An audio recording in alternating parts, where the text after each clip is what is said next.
electronics, usually, na-assign sila sa mga assembly plant. So, pag sinabi nating assembler tayo, ready lang kayo kung paano yung basic ng trabaho natin. Usually, sa assembly plant, ang nagiging trabaho natin doon is division of labor.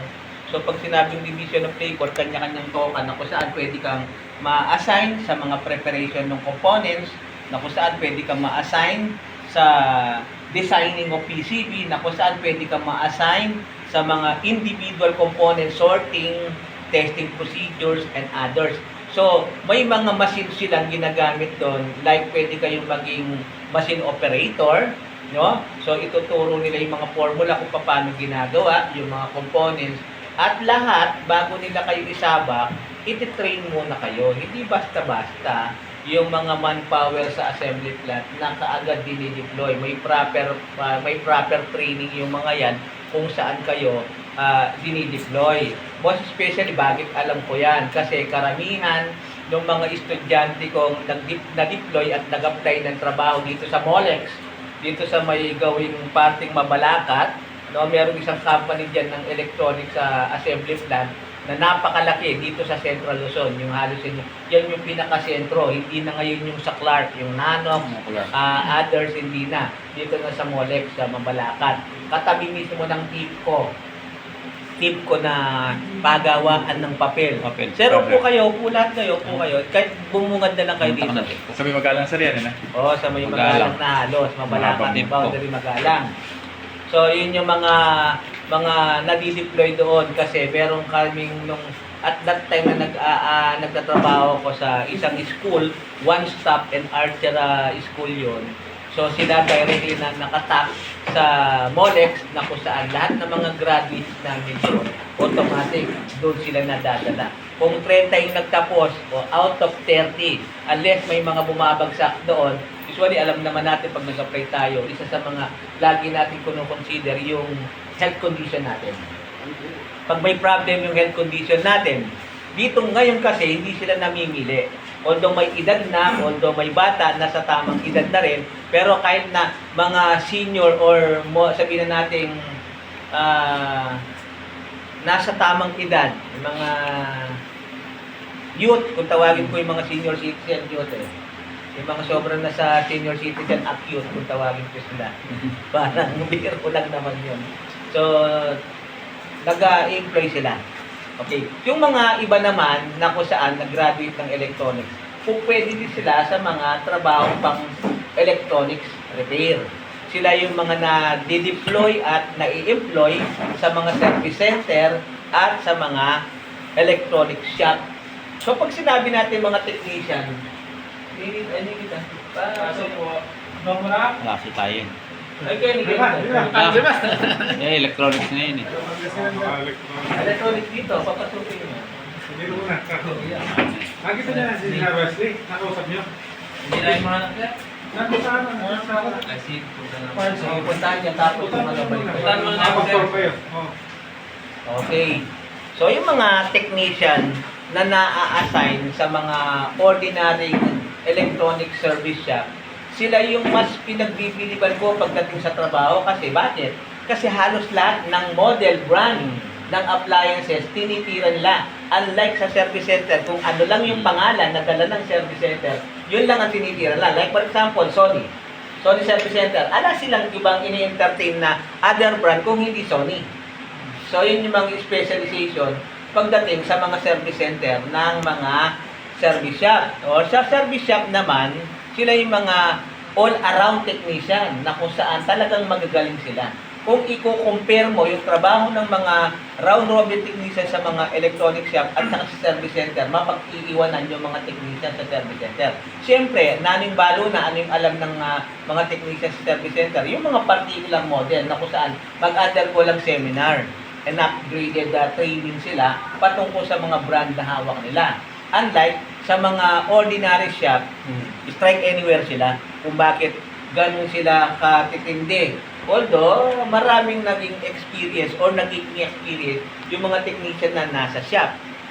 Kasi, di more na dakala sisira, di more na dakala gagawa. Sa service center, malimit silang magkamali. O kung nagkakamali man, limited lang yung pagkakamali kasi may mga supervisor na nakamonitor sa kanila para magabayan sila sa trabaho.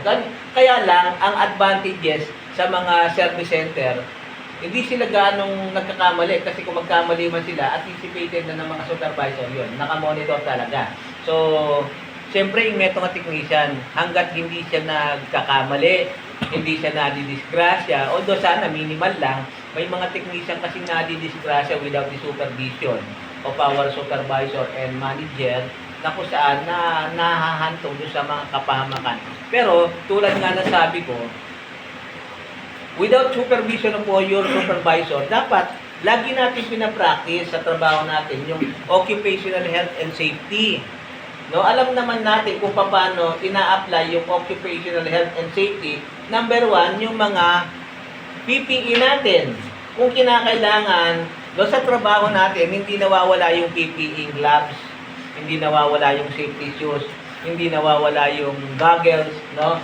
Kung kinakailangan naka-overall suit ka, lalong-lalo na mga delikadong kapag umaakyat tayo sa mga bubong na kung saan nag-install tayo ng aircon, nag-install tayo ng CCTV, tayo mga electronic, sa mga aircon, dome rack, so dapat lagi tayo may baong harness o kaya yung safety officer natin, no?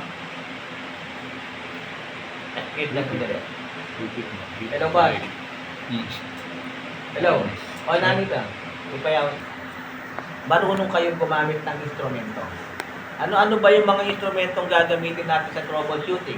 Multi-tester. Multi-tester. Dalawang klase multi-tester. Kung Analog. magiging tatlo yan. Digital. Analog, digital, at saka clamp Clamp. tester. O, clamp meter. Yung tester na yan, kasama sa trabaho natin dyan. Okay. Pag sinabing analog, magaling siya sa testing procedure ng mga pyesa. Pag sinabing digital, magaling siya sa voltage checking. Pag clamp meter, yung meter, ampere, na kung saan yun yung dumadaloy na power, na kung saan dapat may normal tayo. Alam natin yung normal ng supply, alam natin yung abnormality ng supply. Sa pamamagitan kasi ng mga ganong pamamaraan, madali nating i-diagnose and in-analyze yung mga trouble. No, na kung saan, pag meron kang problema, lagi natin kinoconsider yung input operation at saka yung output operation ng mga board na ginagalawan natin. Pangalawa, marunong kayo mag-check ng pyesa. Yung basic ng testing procedure natin na itinuro ko sa inyo, remember, pag nag-check tayo ng pyesa, sa troubleshooting kasi, kung ano yung particular stage or section na may problema, dun lang tayo gumagalaw. Doon lang natin gagalawin. Huwag yung tipong strike anywhere ang tira natin. Pag nag-troubleshoot tayo, halimbawa, yung troubleshooting natin, input, oscillation, and output. Ano ibig sabihin? Di ba ang logic natin, kapag may in, may out, kumusta naman yung oscillation, yung umiikot? Kino-consider din natin yung factor na dapat, pag may in, may oscillation, at may proper sa output, na kung saan ang basehan natin dyan, always troubleshooting ng voltage checking. So, sa pamagitan ng voltage checking, madali natin matuntun kung saan nagka-cut yung supply. Pag nag-cut yung supply, it's either nag-cut yung supply from oscillation down to output, ibig sabihin may problem ka sa oscillation circuit. Kung may input ka na, walang dumadali sa output, so i-trace natin. At dito pumapasok, pagkatapos natin nag-check ng pyesa, and then nag-apply tayo ng voltage measurement, dito sumusunod yung circuit tracing analysis. Testing instrumentation, component testing, voltage checking, and yung circuit analysis natin. Ano ang basehan natin? Bakit natin na-apply yung circuit analysis? Naning basehan ng circuit tracing? O, sa mga electronics, anong basehan ng circuit tracing? Sa saan pumunta siya rin yung supply niya? Saan pumunta yung supply niya? Saan patungo yung pumapasok na supply natin? Ano pa? Ano pa? Anong pyesa siya rin yung papasukan niya? O, anong pyesa yung papasukan niya? The most important is, number 1, the schematic connection. Yung pagkakakonect-connecta ng pyesa. Alam mo yung, di ba sa pyesa, meron tayong tinatawag na in at saka out? Pag pumasok yung supply sa pyesa, usually, depende kung anong klaseng pyesa. Like diode. Nasaan yung input ng diode? O input ng diode. Buisit kayo. Dapat AC. pag-ibatan nyo. Depende siya kung ano na. Kung sa pumasok siya sa anode or cathode. O usually, pumapasok yung supply natin basically sa anode. Mag-out siya doon sa cathode. So, yun yung laging entrada. So, minsan, nagiging depende rin yan kung paano yung pagkakakoneksyon ni diode. O, other than that, maliban kay diode, sino pa yung mga alam natin, like capacitor, saan yung input niya? Kung may polarity siya, Para ganun. kung saan yung- Parehas din. Kung saan yung polarity niya, usually kay capacitor, depende yan. Kung non-polar, kahit saan, umiikot yung supply mo pwede dyan. Sa polarized naman, may positive and negative. So, depende din sa circuit design kung paano yung nag-flow ng current. Ang importante dyan, marunong kang mag-apply kung paano i-adapt yung circuit tracing. So, ang baseline natin sa circuit tracing, dapat meron kayong ideya. Number one, meron kayong isang memorized circuit. Ano yung pinamemorize at anong circuit yung ginawa natin nung nasa basic tayo? Power supply. Every now and then, yung power supply natin, lahat ng mga power supply na ginagamit natin sa electronics, whether electronic appliances, whether domestic board or mga inverter board, whether CPU or mga computer box, yung mga sirkito natin, pag inanalyze natin, may daluyan siya ng in, may daluyan siya ng oscillation, at may daluyan siya ng output. So, magdidepende yan kung anong klaseng circuit yan. Usually, power supply ang dinadaluyan ng supply natin. Ilang ba yung standard voltage ng power supply ngayon na pumapasok sa kanila? Oh, yung input source natin, yung 220, nagbabari siya from 225, 235, 230, 235. Pero, madalang lang, pag umakyat kasi ng 240, dito nagkakaroon ng problema. At dito, nagkakaroon ng surge current. Pag umakyat ng 240 up, surge current ng tawag natin doon. Pero kapag nag-fluctuate lang siya between 230, 235, fluctuating of voltage yun, tumataas siya. Pero nagpa-fluctuate din na siya ng mahina. Yung 220 volts natin, nagpa-fluctuate siya ng 210, 200 volts. So, dapat alam nyo yung normal ng fluctuation. Pag tumaas siya ng 240, definitely, magkukos na siya ng trouble. Alam niyo naman, ang troubleshooting natin sa power supply, laging pinagmumulan, ano yung pinagmumulan lagi ng trouble ng power supply? Short circuit. Short circuit. Nagkakaroon ng abnormality sa supply, and then, or kung hindi sa supply, sa mismong mainboard. Usually, ano ba yung mga possible trouble ng mainboard natin? Overuse. Yun yung pinagmumulan, bakit nagkakaroon ng short circuit. Hindi naman maiwasan. Sir, ang aircon talagang nakadesign sila ng 24 hours, 24/7, di ba? So, pero kung kinakailangan, pinapahinga rin sila. Although, meron silang mga thermostat, sensor, na kapag malamig na sa isang lugar, no, automatic nag-trip off yan, no, sa pamamagitan ng mga sensors and thermostat nila. Kapag hindi na malamig, so automatic sisindi sila para yung continuous ng airflow sa loob ng vicinity ng isang rooms or isang lugar, napapanatili niya yung temperature distribution. Okay? Sa isang technician, dapat magaling kayo mag-analyze. Yung power supply, standard power supply operating voltage natin ngayon, 12 and 5 volts na lang. Universal na po yan. Kahit anong klase, kahit na sa mga board ng television natin, di ba, naka-encounter tayo. No? Sa mga CRT, sa mga ibang board, hindi nawawala yung 5, hindi rin nawawala yung 12. Although sa mga sinaunang appliances, laging may more than 12 volts, may 24, may 30, may something, etc. Pero sa mga universal board natin ngayon, 5 and 12 volts na lang ang umiikot. Most especially, sa mga ECU at saka mga computer box na nakalagay sa mga sasakyan, 5 volts para sa memory supply, 12 volts para sa electronics and mechanical operation. Ganon na rin ngayon sa mga dome rack board natin, like mga inverter board module ng mga ref at saka aircon. Ganun na rin sa mga electronic circuit natin, like mga Bluetooth speaker, like yung mga TV board natin, like yung mga other electronic accessories natin, hindi na mawawala yan. So, paano mo malalaman na normal yung flow ng current mo? Ano kasi method ang ginagamit natin para malaman natin yung normal yung flow of current natin? Sa pamamagitan ng voltage checking. So, inaalam natin agad kung normal ba yung flow ng current o hindi. Usually, yung flow ng current natin, dalawa lang yung mag-flow na current sa circuito. That is, number 1, AC, and then, yung magtatrabaho, general, yung DC natin. Yung input source natin sa supply is AC. Then, papasok siya ng mga component at dito mako-convert ng DC. From AC to DC, dapat alam nyo yun. Number 1, para hindi tayo nagkakamali sa setting. Ito yung naging problema ng mga technician. Dapat sahuladin yung mga instrumento na ginagamit natin. Pagdating pa lang sa settings, no, pag alam mong AC supply, anong settings na gagawin nyo? AC din. Pag alam nyo DC supply magpo-flow, ano settings natin? DC.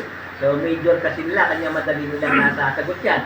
Ganon din naman tayo. Pag na-major at nakabisado niyo yung mga inverter board, madali niyo nang sagutin yan. So, binibigyan ko lang kayo ng maraming kwento para magkaroon kayo ng ideya. Kasi, sa trabaho natin, hindi mawawala yung analysis at saka pagda-diagnosis. I-analyze natin yung circuit na gagawin natin, and then, pag na-analyze na natin, madali na natin ma-diagnose, or vice versa, yung diagnose and analysis. Madali, nakakatulong, interviewin ng maayos si customer. So, Sir Ma'am, ano nangyari sa unit mo? Sir Ma'am, ano nangyari sa unit? So, dito siya magkukwento. Alam na alam natin, pag si customer ay nagsisinungaling. Alam na alam natin kung si customer ay totoong nagsasabi. Halimbawa, sabi ni customer, bigla na yung midday, bigla na lang namatay. Follow-up question ko, Ma'am, ginagawa niyo na po ba sa iba? O, ngayon, uhulihin ko siya. Alin po yan kabudyamit dayan. Ngayon, hayaan natin si customer. Huwag niyong bubuking, huwag niyong ihaharas si customer. Whether nagsasabi siya ng totoo o whether hindi, hayaan lang natin mag-explain. Kasi sa pamamagitan ng explanation nila, doon tayo nakakapag-analyze at nakakapag-diagnose. Ito muna kayo. Halimbawa, assuming, Sir, kung na yung pagawa, nung binuksan natin, iba na yung wiring, no? Ang daming fingerprint, no? Pinakialaman na yung board. Doon natin sasabihin kay customer, Sir, Ma'am, atin na po palang aliwan technician. Balo mo. Okay, Ma'am, ito yung mga sign na may mga technician nang gumalaw sa unit. Kasi pagawa kita, may magagawa. Told po. Diba? Yun yung mga palusot system nila. So, hukayin ulit natin. Ma'am, nanong gewa na nitang technician na may gawa kanina. Kabud na niya mo, gewa yan. Tapos yan na yung managawa. So, dito pumapasok yung methods ng troubleshooting natin. Remember, lagi kong tinuturo sa inyo, meron tayong tinatawag na minor trouble, meron tayong tinatawag na major trouble, at meron tayong tinatawag na bangungot trouble or hard trouble kung tawagin natin sa English. Bangungot na kung saan or hard trouble, pinakialaman na or yung pakikialam na ginawa ng technician, tinarantado niya. Pwedeng tinanggalan niya ng pyesa. Tama? Pwedeng binoko niya yung sirkito. May mga ganong klaseng technician. Pag hindi sila magkasundo ng may-ari, para makaganti sila sa kapaguran nila na hindi nabayaran o kukuha sila ng pyesa, may mga times na kinakahoy nila yan. May mga times, yun yung mga tipo ng mga technician na hindi na magpapakita sa customer. At si customer, hindi na niya alam kung saan niya agadatin. Pero sa gusto nyo, may balik sa atin yan. Sa ating mga technician, may balik yan. Karma is real. Number 1, kapag ganun ang attitude natin sa mga trabaho natin, hindi tayo makakawin ng maraming customer. Alam niyo naman ang buhay natin, mga technician, isang bumula sa customer. Yung word of mouth. Ano pa? Maliban sa word of mouth, yung tatak ng trabaho mo. Iyo. Pag nagtrabaho ka at maayos yung trabaho mo, Dolpo.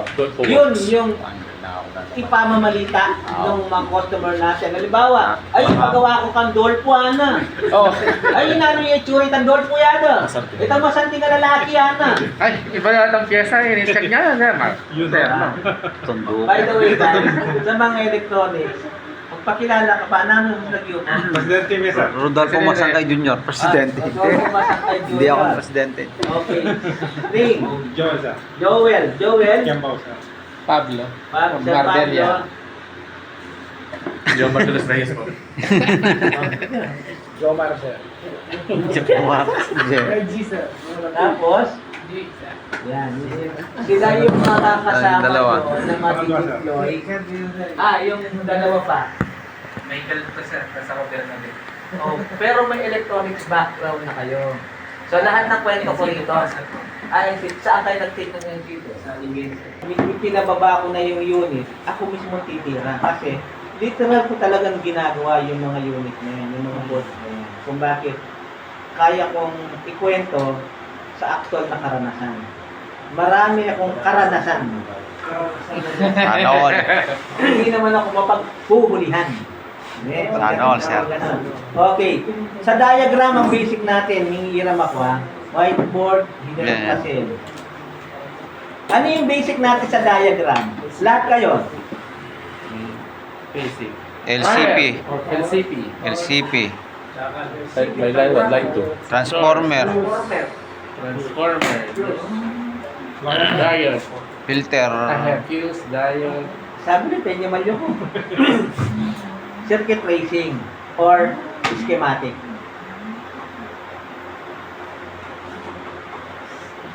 diode. Okay. Sa schematic diagram, guys, separate yung basic schematic diagram natin ng power supply, no? Separate din naman yung diagram. So, dito, outdoor circuit ng inverter. So, yung pagiging outdoor circuit nito, pinaghalong power supply and memory operation nito. Bakit? Bakit ko nasabing pinaghalong power supply and memory? So, di ba? Merong Ano? memory ito. SD card. Pero mas maraming portion dito yung trabaho ng power supply. So yung power supply natin, ang input niya number 1 always into AC, and then yung output niya is DC. Kaya lang may mga special or other components na hindi kayo pamilyar. Yes, sir. Na hindi ko pa naituro yung iba na kung saan nakasama na sa i-apply natin. Number 1. No? Ito, ang tawag natin sa mga to, mga coil inductors na ginagamit para sa filtering ng supply. Ang trabaho nito, more on, ini-stable nila para magawang stable yung flow ng current natin. Hindi siya, pag dumaan yung kuryente dito, sa mga ganitong klaseng inductor coils natin, instead na nagpa-fluctuate siya, pag pumasok na yung supply dyan, nagiging smooth. Whether AC, whether DC.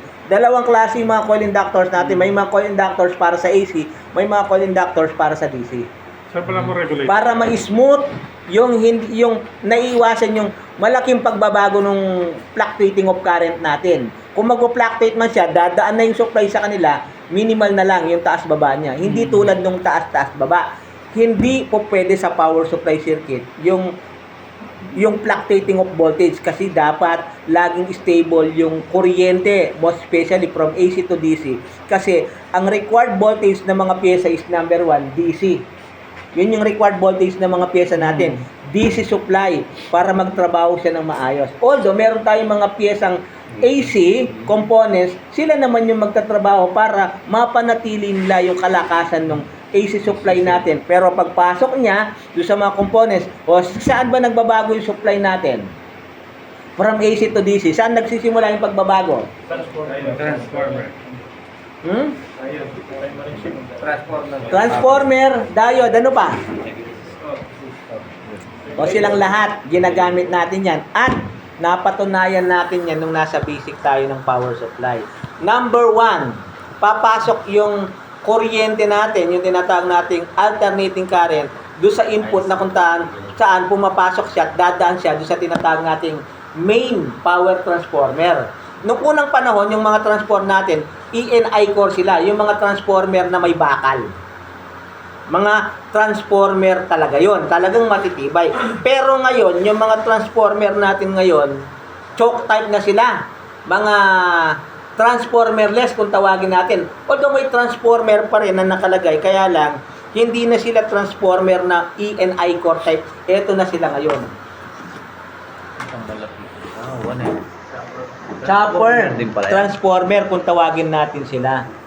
Yung flow ng current dito, alternating current, pero andun pa rin yung istorya niya kung paano nagkakaroon ng transformation between the primary and the secondary. Na ano kasing obra ng primary? Sa power transformer? Primary. Malaking supply. So yung input natin. O anong nagiging role ng secondary? O dito niya tinatransform yung mataas na current into lower. Dito nagkakaroon ng pagbabago. So ibig sabihin, sabi niya, transformer used to change the electrical characteristic of line energy.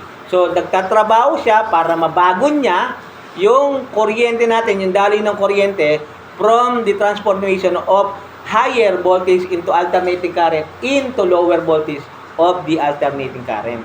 So, yun yung trabaho ni power transformer, to transform the AC from higher into lower. And then, dito siya papasok sa tinatawag nating diode. Sa mga outdoor board natin, ito yung pinaka-rectifier diode natin.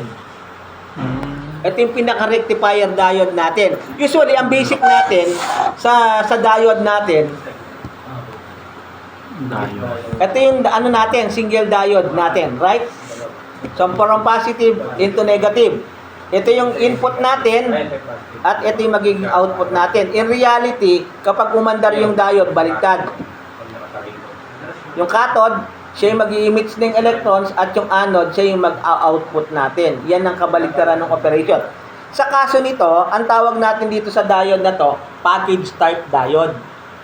Package type or bridge type. Bakit siya tinawag na bridge type? Para lang sa kaalaman ninyo. So bridge type, para siyang tulay. Standard yan. Ayan siya. Pwede siyang pahiga at pwede rin siyang patayo. Ang galing. Buo na siya, sir. Hanggang mamaya, maintindihan nyo rin yung pinag-uusapan natin. Inuunti-unti ko lang para hindi kayo nabibigla. Kasi pag nag-analyze na kayo ng sirkito, nakaka-connection niya, so meron tayong input terminal at meron tayong output terminal. So dalawang input yan para sa AC natin. Yan yung dinadaluyan ng kuryente natin from the zero terminal and the output voltage coming from the power transformer. Bridge type. So, in actual, ito siya.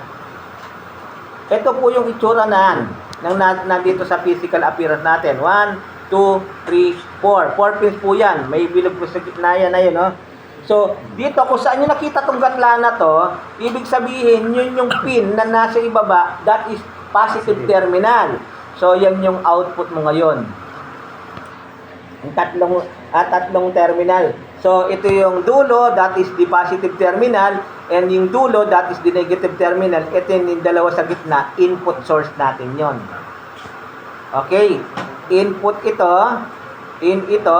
ng source natin. At ito na yung positive terminal mo para sa supply, negative terminal mo para sa supply. Mamaya, pwede yung picturean to, no?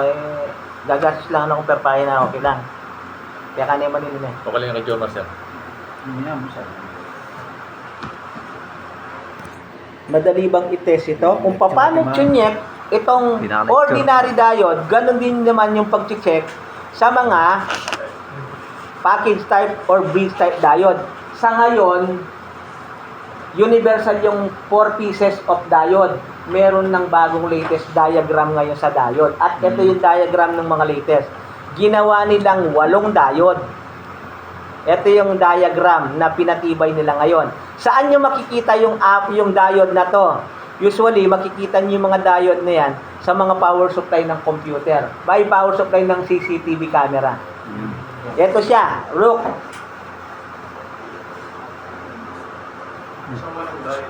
Yes.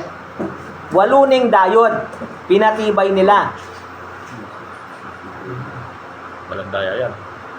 Walang daya. Yang yan eh.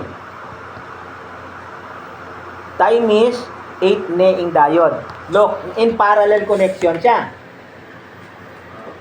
Yan yung mga latest rectifier diode natin na pinatibay nila na kung saan madalas yung makikita yan sa mga CCTV power supply. Bakit? Yung CCTV, hindi lang sa 24/7. 24/7 ng 365 days a year na continuous siyang umaandar. Kaya kung magtaka, walang patayan si CCTV. Ang nagdadala doon, that is power supply, rectifier diode. Power supply nung pwedeng gawin wala yun. Yes, gusto nyo matibay? Yung power supply natin, mag-design kayong times 8 na diode. Lakihan mo lang yung space nung... Wow, kaya subukan. Oh, palitan nyo nilag yung Sagom Raymond pag eto ito yung sasabihan na. Ausan nyo na ako Munjin. Saan pa siya mag-adjust ka ganyan? Adjust mo ang dalawa pa kaya. Oh, natural, pag nagdagdag ka ng pyesa, mag-a-adjust ka ng mounting mo sa PCB design. Kasi, oh guys, kung tatanungin nyo ako, yung basic ng power supply rectifier diode natin, siya pa rin, dadagdag lang kayo ng another slot terminal do sa PCB line natin. O, ito pa rin yung magiging negative mo. Ito yung magiging positive mo. No? Ito na yung magiging ano natin. Yung input source natin. Ito yung source natin. Oh. 1. And then, 2. 0. And then, the input. 4 pa rin yung terminal niya. Ito pa rin siya. So, kung nasira yung bridge set, pwedeng mag-convert gamit yung nag-iisa. Yes. Kapag ito nasira, pwede kayong mag-convert. Alamin nyo muna. Guys, may sikretong ginagawa tong mga electronics ko. Sinisearch nila sa Google, YouTube. I-type mo yung pangalan ng diode, yung model value ng diode, and then mag-a-appear na sa screen kung ilan ng voltahe nun. Halimbawa, nag-range do sa design ng voltaheng rectifier diode, 100 volts. So ngayon, magki-create ka ng 4 na diode na magpo-provide ng 100 volts. In general, 100 volts yun eh. O ilang natin yung 100 volts? 4. Tigilan? 25. O 25. O di ganun kasimple. No? Ganun kasimple. Naituro ba sa inyo ni Sir Wesley yung principles ng Ohm's law, like yung series and parallel? Ginawa nyo yun kasi nag-wiring. Mahirapan na tinuturo sa estudyante yung Ohm's law. Yung basic lang kung paano mo mapapaintindi. Sa ibang school, tig-isang buwan, tatlong buwan nilang tinuturo yung Ohm's law. Visit na yan. Yung math kasi, I hate math. Pero nang natutunan ko yung math, araw-araw pala natin ginagamit yung math. Diba? Gagastos ka, magbabudget ka, anong gagamitin mong principles? Math. Yes. Puta ka lang ng pera ng gawan mo. Manutang. Ha? Manutang. Buwitan mo na ang utangan mo, yaman. Yes, sir. Okay, balikan na natin to. Times 2. Times 2. Di ba may secondary transformer? Yes, single volt. Positive negative to negative. Secondary, Positive to negative. O, listen. May follow-up question. Sabi ni Ren, ano kasing sabi mo? Secondary, Oh. AC, 12 volts. Tapos ipasok mo dyan sa AC ng rectifier. Yes. So, labas din dapat 12 volts din, di ba? Yes, ganito yung principles nun. Based do sa power transformer yung primary natin into secondary, kung ilan yung disenyo ng secondary natin, input natin 0 and 220 volts. So, ang source ng secondary natin, depende yan. Kung halimbawa, 0 and 12 yan.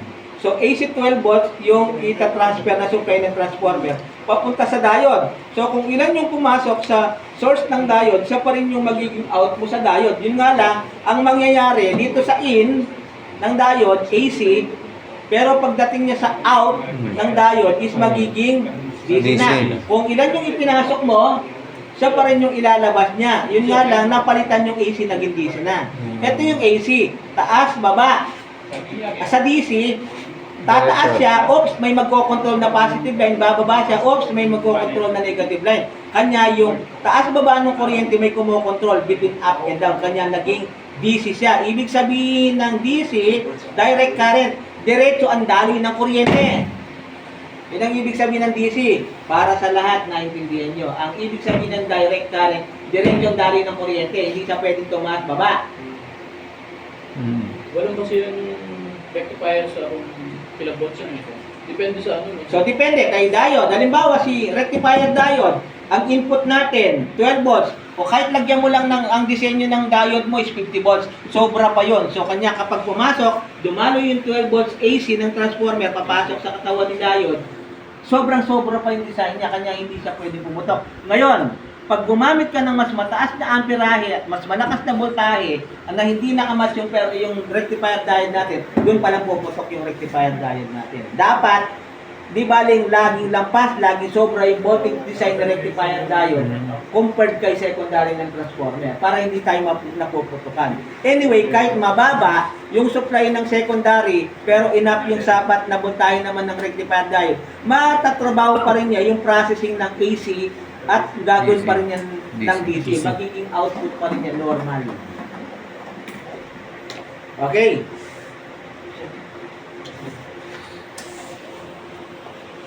Alam niyo na ba kung paano chine-check si diode?